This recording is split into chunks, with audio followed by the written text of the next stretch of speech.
Assalamu alaikum students. Welcome to our first class on Pakistani writings in English.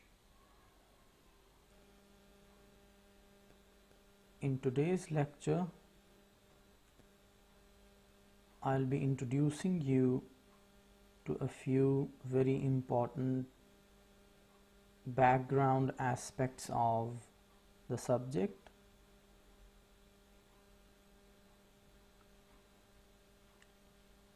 I actually want to start with those ideas which I think are of great critical importance to develop a sound understanding of the nature of the subject, and I believe this will help you clear up many confusions that sometimes students have. So let's get started. This is my outline of today's discussion. I'll be talking about different types of third word literature included in our literary syllabi being taught at colleges and universities and how they are different from each other. Secondly, the debate surrounding the use of English language for expression in post-colonial societies, and after that we'll move on to defining what Pakistani Anglophone literature is, which writers or works can be included in it or excluded from it, and on what criteria.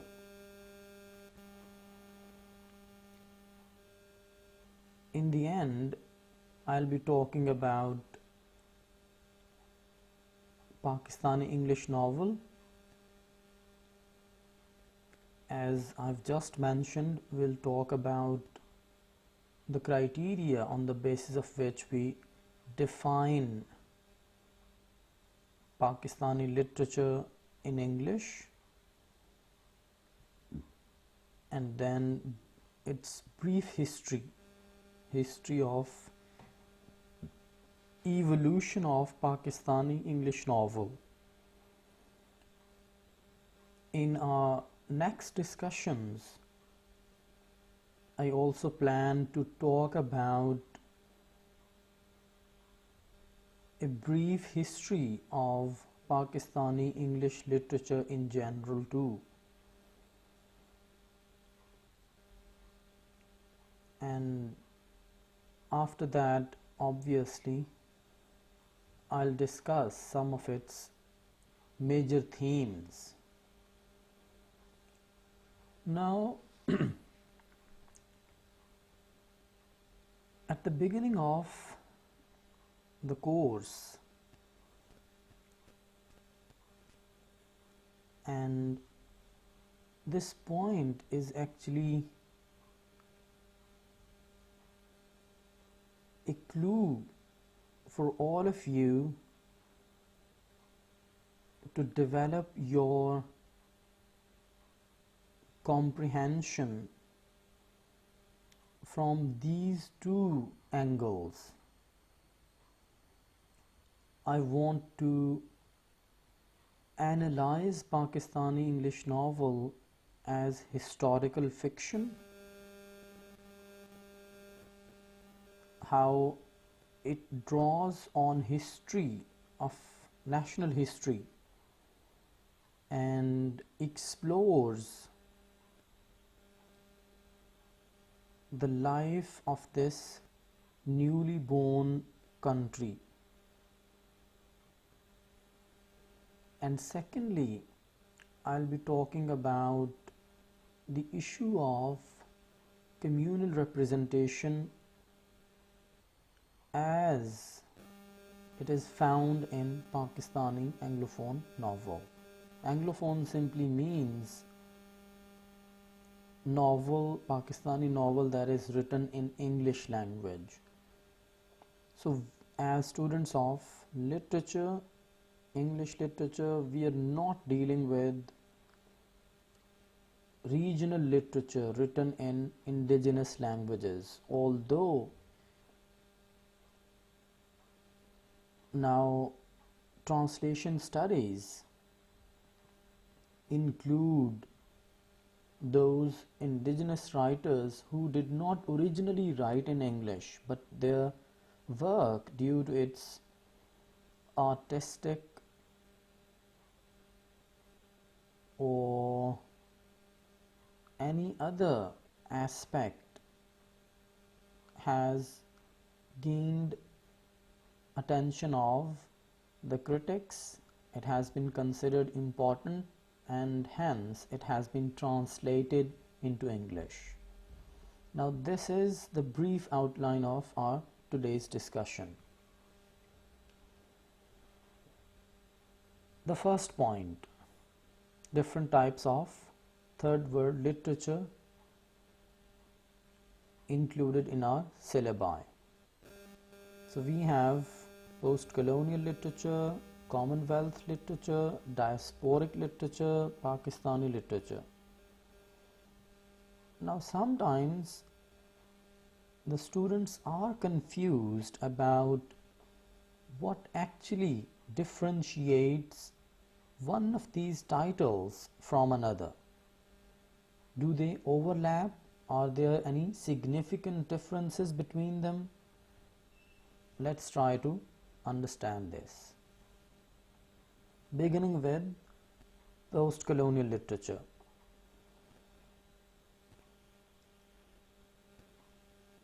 As students of literature,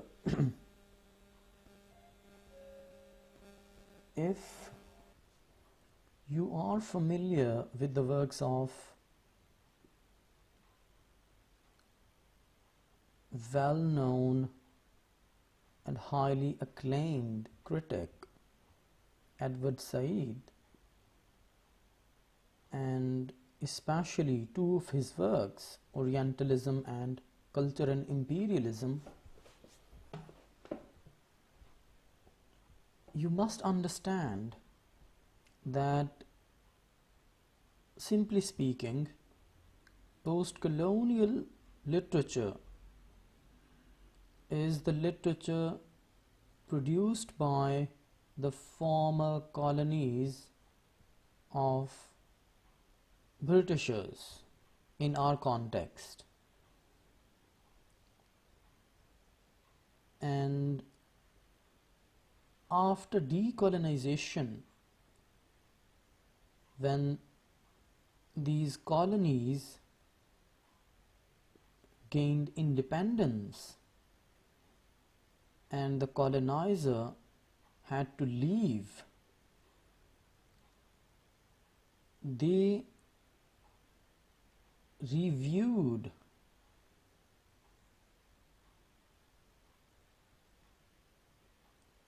the colonizers' representation of these different peoples. They challenged it, and here we can see that different forms of literature and from Said's analysis, especially novel,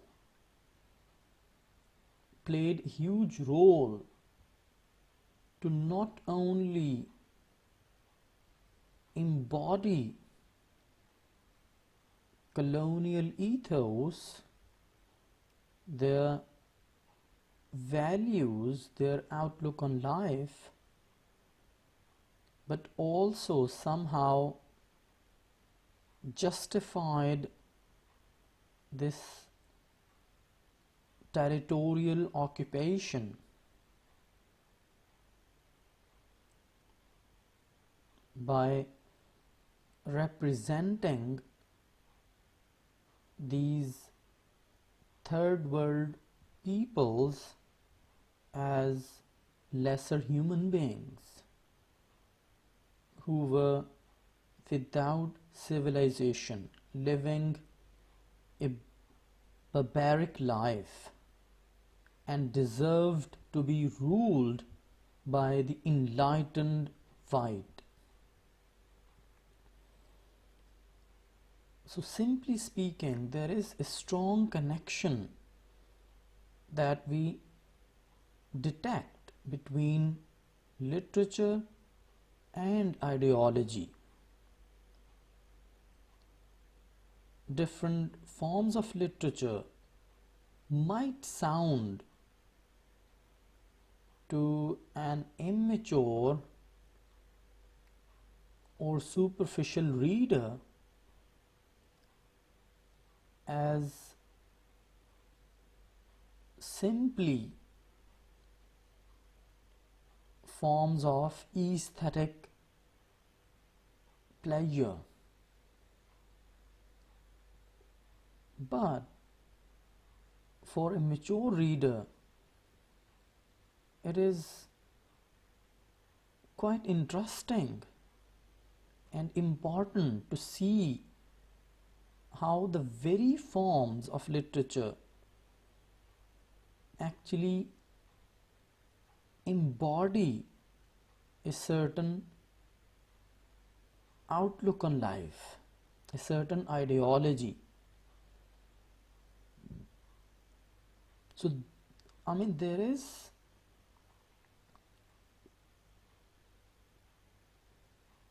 a constant play between the story being told and certain ideas that it either supports or refutes. So literature was actually used by the colonizers as a tool to conquer the natives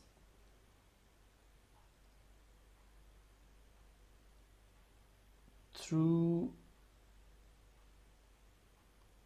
seemingly harmless action. The native land was captured with the help of military might.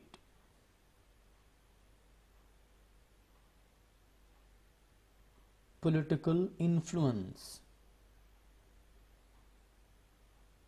economic policies, but they were actually conquered through literature. Now this is the point that a great African writer, Ngugi wa Thiong'o, and an Indian scholar, Gauri Viswanathan, make in their works.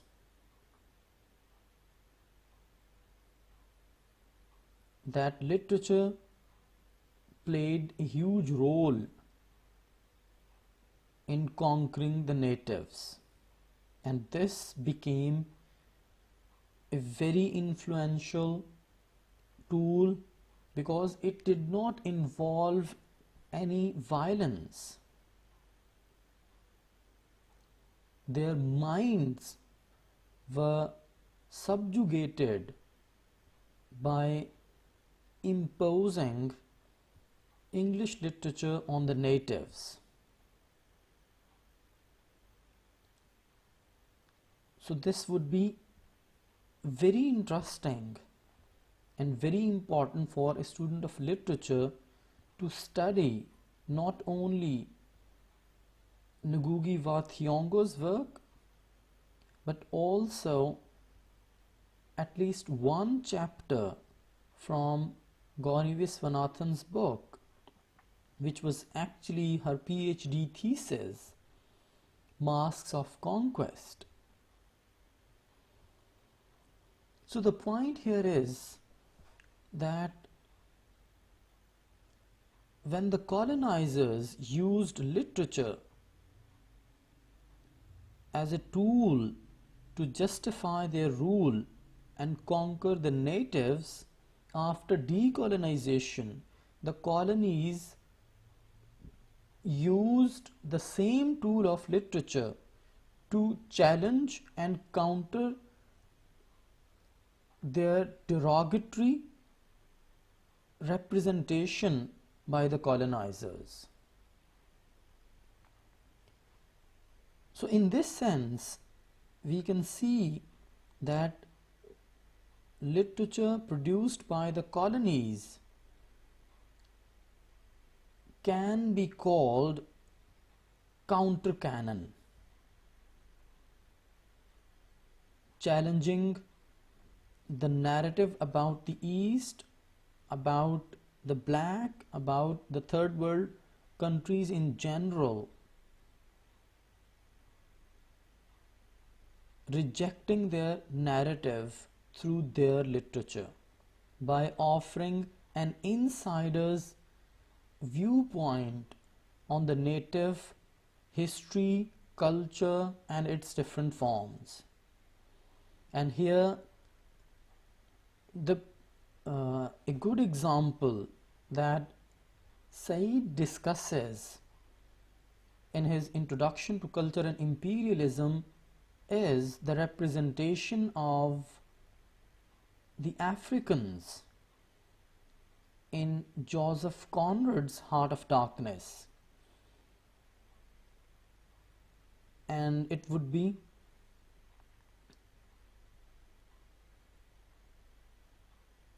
very important if you could somehow manage, and I would recommend it, to read Chinua Achebe, another great Nigerian novelist, his essay on Conrad's Heart of Darkness, and the way he calls Conrad a racist by analyzing his representation of the Africans from an African perspective. So he actually turns the tables on Conrad and the Western representation of the African. So this literature produced by the colonies became resistance literature to colonialist representation of the other. They challenged the colonial representation and offered their own perspective, their own unbiased and thorough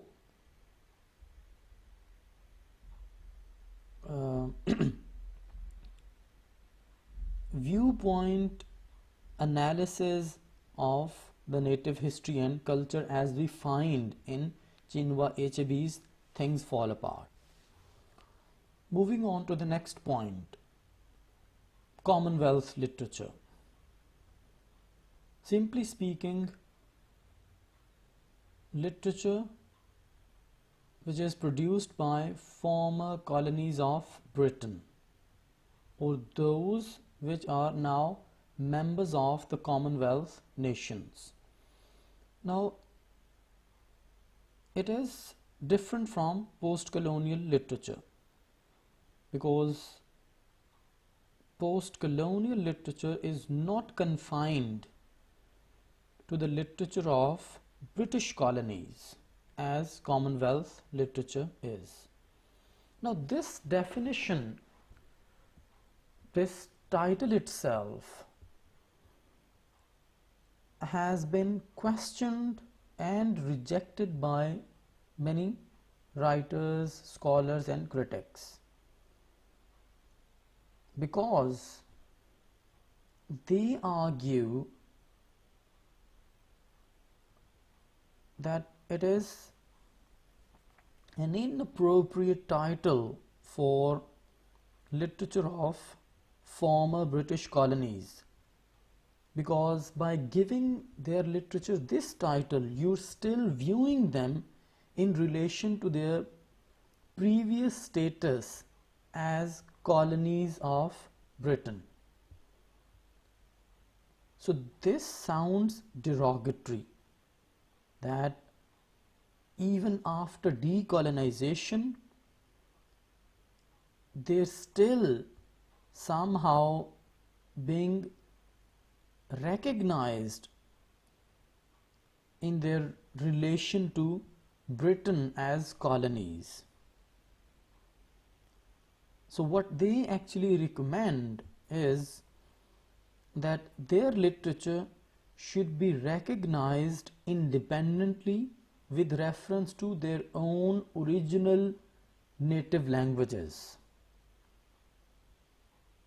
It should not be called Commonwealth Literature.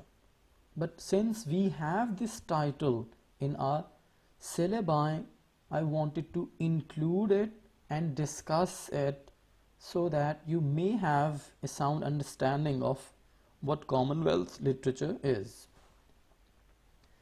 The next point is Diasporic Literature. Now, Diasporic Literature is the literature produced by those writers who have this exposure to two cultures, native and alien. For instance, writers from one country, originally born in one culture, but afterwards they migrate and start living in another culture. Now here this is my understanding of diasporic literature, that it includes those writers who again come from a former colony and then they start living in another culture. So we have this huge difference of cultural move that these writers represent. They originally come from one culture that is significantly different, widely different from the other culture that they are now inhabiting. So these are the writers who changed their geographical positions and in this way changed their national identity. But their cultural identity remained unaltered and continued to develop under the new condition. So although nationally now they belong to another culture, but since they are originally from this other culture, the native culture, it somehow sticks to them. And you know, their case is complex and simultaneously of immense interest for critics, because the exposure of these writers to two different cultures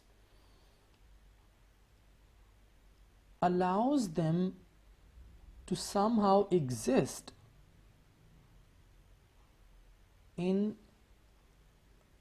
a third space, the term that Homi Bhabha uses. They somehow exist not here, not there, rather in between the two. So there, and this is what we called hybridity, their exposure to two cultures. This amalgamation of the two cultures helps them somehow exist in between these two cultures at the same time.